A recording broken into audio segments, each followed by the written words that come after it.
একটি গানের শব্দ, তুমি জাগো জাগো দুর্গা জাগো যশোদাময়ী। এই ধরনের গানটি একটা সভায় আবির্ভাব করা হয়েছিল। সেটা সময় থেকে আমাদের রীতি রেওয়াজে ধর্মের মধ্যে আমাদের এই গানটা যখন মহালয় হয়, তখন কিন্তু ধর্ম জাগানো এবং সমাজকে জাগানোর জন্যে এই গানের আবির্ভাব করে গেলেন। সবাই ক্ষেত্রে যারা সাধনা করেছে তারা জানতেন এই গানের লব্ধটা এতটা ভয়ানক। সে সেবাটা যে সবাই করেছিলেন, তাতে ভাতৃরূপের সেবায় মাকে জাগানোর জন্যে এই গানের আবির্ভাব করা হয়েছিল। আর সেটা সবাই ক্ষেত্রে গানের যখন আবির্ভাবটা করা হয়েছিল, এক বাংলার মাঝ থেকে অপূর্ব গান যেন জাগিয়ে দিয়েছিল ধর্ম জাগানোর জন্যে। এই গানটি যে দেবী দুর্গা আবির্ভাবের সেবার মাঝে নবরাত্রি, এবং সেখানে ধর্মের একটি গান, যেটা বিশিষ্ট গান আমাদের এই ধর্মের মাঝে আবির্ভাব করে গেলেন। সবাই কিন্তু একটা মহালয় হয়, আর যখনই রাতটা কেটে যায়, হয়তো শুভ সকাল হলে একটি মহালয় দেখলাম, আবার পরক্ষণে আমরা ভুলে গেলাম, কেন আমরা ধর্মের মাঝ থেকে অধর্মতে চলে এসেছি। এই যুগের একটা খেলা, যেখানে অধর্মতে সঞ্চয় হয়ে যাবে আর তাতে ধর্মের মাঝে গিয়ে সাহারা নেব। এটা হয়তো কলিযুগের একটা অংশের খেলা, যেখানে দেখবেন ধর্মের মাঝে আমরা চিৎকার করি আর অধর্মের বলি বলি। কিন্তু জাগানোর ক্ষমতা আমাদের নেই, কারণ আমরা মনুষ্য জন্মে কিছুটা সময় হয়তো ধর্মের আশ্রয় নিলাম, আবার অধর্ম করলাম। খেতে করে পাপ ভিত্তিটা আমাদের বেড়ে যায়।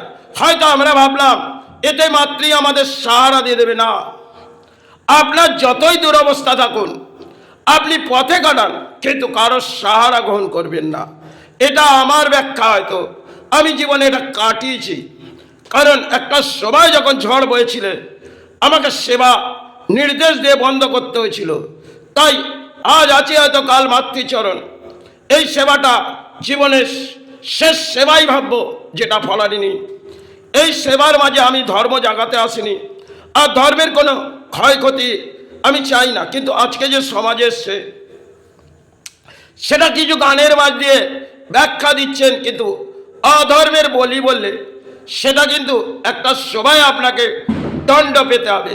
সেটা আজকে সমাজ সেই নিয়ে উন্মাদ হয়ে পড়ে, কিন্তু এটা সবাই ব্যাখ্যা দেয়াই আছে। আপনারা ধর্মের আশ্রয় নিন, অধর্মে কিন্তু আপনার একদিন বিনাশ তো হবেই, কিন্তু তখন আপনি সাহারা পাবেন না। যতটা ধর্মের মাঝে আশ্রয় নেবেন, হয়তো জীবনের সঞ্চয় হলো না, অর্থ রইল না। আরে জীবনে তো কিছুই যাবে না। আজ আছি, হয়তো ভাতৃচরণে পড়ে আছি, কাল হয়তো চলে যেতে হবে। এই মেলার মাঝেই হয়তো এসেছি, আর মেলায় ঘুরছি, হয়তো মেলার মাঝে কিছু ফুল পুষ্প নিয়ে চরণে ভরাচ্ছি, হয়তো ধর্মের আশ্রয় নিয়ে কাটিয়ে দিলাম। জীবনযাত্রার এটা লড়াই ছিল, তাতে ধর্মের মাঝেও। কিন্তু অধর্মকে আমি কখনোই মেনে নিই না। আর অধর্ম কলিযুগে দেখবেন অধর্মের ভরাডুবি, তাই আমি এই সমাজকে গ্রহণ করি না। তাই যে সেবাটা এই বছর চলছে, এটা 14 বছরের, তাই এখানে কেউ প্রবেশ করতে পারবে না। কারণ সমাজের জনজোয়ার ভাসিয়ে আর মাতৃর দর্শন করে আমি মনে করি না এটা আমার জীবনে কোনো পুণ্যত্ব হবে। কেন সাধনার জগতে আমি বহু সময় হয়তো ভারতবর্ষের মাঝে কাটিয়েছি, হয়তো 43-44 বছর হয়তো এই মাতৃ সেবার মাঝে একটা সময় কাটিয়েছি। আবার সেই 14 বছর আবার জীবনে হয়তো পুণ্যত্ব হলেন। এখানে আমি জানি না এই ভূমি থেকে আমি কি পেলাম আর কি হারালাম, কিন্তু সেবাটা তো আমি সেরে দিলাম। এটাই জানবো আমার জীবনে পুণ্যত্ব হলো।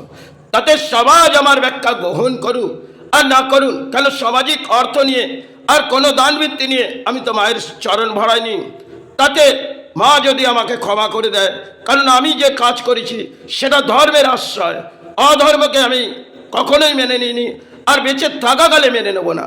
কেন এখানে দেখবেন ধর্মের নামে কিছু ব্যাখ্যা দেওয়া হয়, আর কিছু ধর্মের মানুষ আজকে যা বাংলার পরিস্থিতি, তারা রাজনীতির মাঝে যুক্ত হয়। কিন্তু আমি কোনো রাজনীতির মাঝে আসিওনি আর আসতেও চাই না। এটাই আমার ধর্ম, এটাই আমার কর্ম।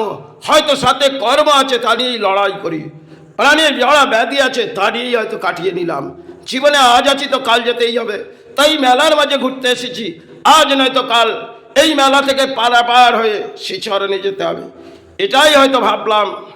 এ জীবনে কি পেলাম, কি হারালাম, কি সঞ্চয় করলাম, কি বিলীন করলাম, তা নিয়ে কোনো আশাবিদ নেই। জয় গুরু, জয় মাই।